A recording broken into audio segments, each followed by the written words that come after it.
Blood of the Dawnwalker. This is probably actually going to be a day one buy for me. No contest. It's ex-Witcher developers. Probably the ones that made the one that everybody knows. Well, the main one everybody knows. Everybody knows the second one too, to be fair. And is this just going to be cinematic, or are we going to get gameplay? I think this was a little showcase that they did with New Game Plus. I can't remember who put it on, to be honest. I feel bad, but I didn't watch it. I just seen all the trailers pop up that had to do with, not even trailers. This is like an interview or something that they did. Yeah, developer interview. I wanted to check it out because I will be getting this game, I'm telling you. Must be here somewhere. So are they going to play? No, they're not going to play the whole thing. That's like the intro. Some of the combat. Yeah, these are actually clips of everything that they've shown us so far, basically. Blood of the Dawnwalker. Dawnwalker is like a special kind of being in our IP. It's neither fully a vampire nor a human. It's something in between. What this means is basically that daytime human, nighttime vampire. And now, that's how you're gonna play the game. You do get all the powers and the difficulties. I did that in Dishonored.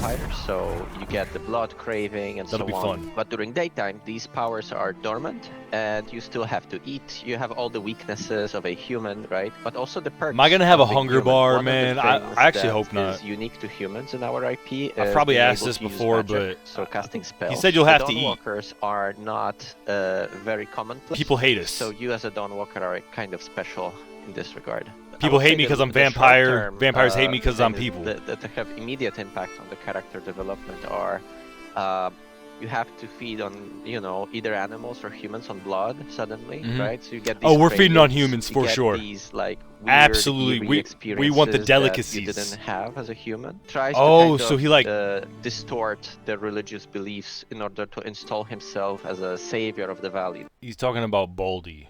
It looks like he has been propped up as one of the main antagonists, or at the very least the leader of this land, right? Or at least the leader who has usurped this land. Distort the religious beliefs in order to install himself as a savior of the valley. So the religious part, you can see it in basically all of the iconography inside the church.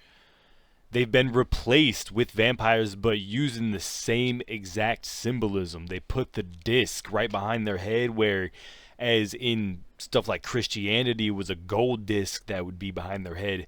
They turned it red for these dudes, is what they did. They basically have vampires set up as priests that are seen to be holy, painted on the walls of the cathedrals. Explore this in the game, so you might see, like, for example, statues erected to princes, new iconography shown in the local cathedral, for example, exactly, and in the castle and so on. There is this whole cult of personality he builds around himself.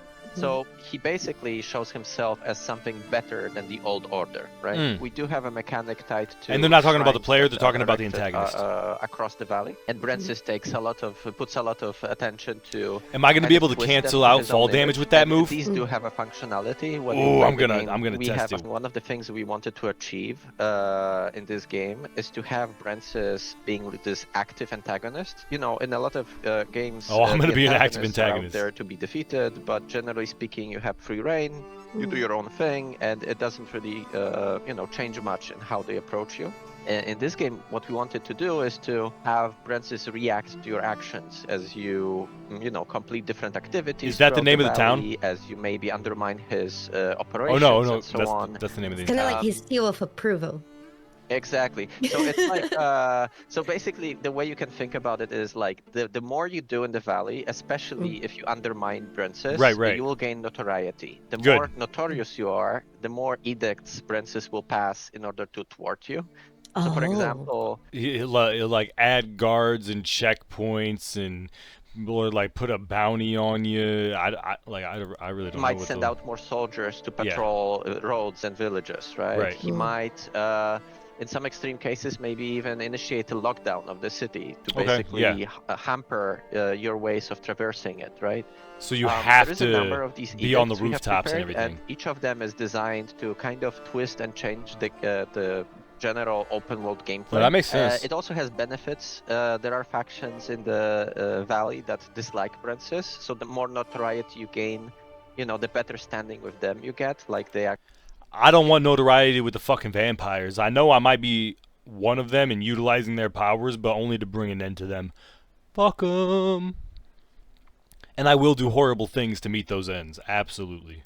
Actually like that. There is a number of plot lines that you can follow if you want. You can also cut them off because we have added these systems where, for example, you might lose control over Cohen when he's a vampire if he was hungry. Wait, you might kill off some important NPCs, and then I better make sure I eat. Just cuts off. I better make sure to find some some innocence to version. There are some ways to enter the castle in the open world. You can ignore. Did they just show me where a secret sword was? That's got to be part of the story. And decide to attack the castle on your own, right? Out of curiosity, the situation. I think the situation he talked about right there was kind of already shown off in the gameplay, the main gameplay thing. Infiltrating the church, like day versus night, because now you have vampire powers, and now they're in there. You gotta fucking fight them, and it turns into a whole boss battle or something. Game. Romance, yes, of course. We have romance options, yes. Wait, what was that? We did it. Is there romance in the game? Oh, is there romance? Yes, of course. Of course, the first major question that she asks in this this whole thing, he was basically just like talking himself about the mechanics and like the actually a lot about the protagonist of the game as well, and how the main character affects the protagonist and he affects the main character back. And then at the very end, the question that she has is, can I fuck anybody? Can I stick this man's dick in something? That is on my #1 priority list. You mother, goddamn, bro.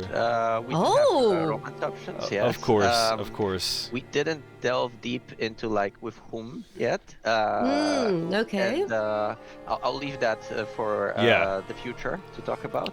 Maybe it'll be multiple You choice. can expect to build relationships with characters. Like I said, there is like one main goal. There was an S at the end of that character. Varying ways to get to it. These different ways that you pick will impact, you know, what happens with Vale Sangora in the end. Okay. And it's all up to you. And I think, who I really fuck affects the story with this stuff and having fun with it. Okay. All right. Well, hey, no, that looks pretty good. I'm definitely gonna get it. I'm gonna get it.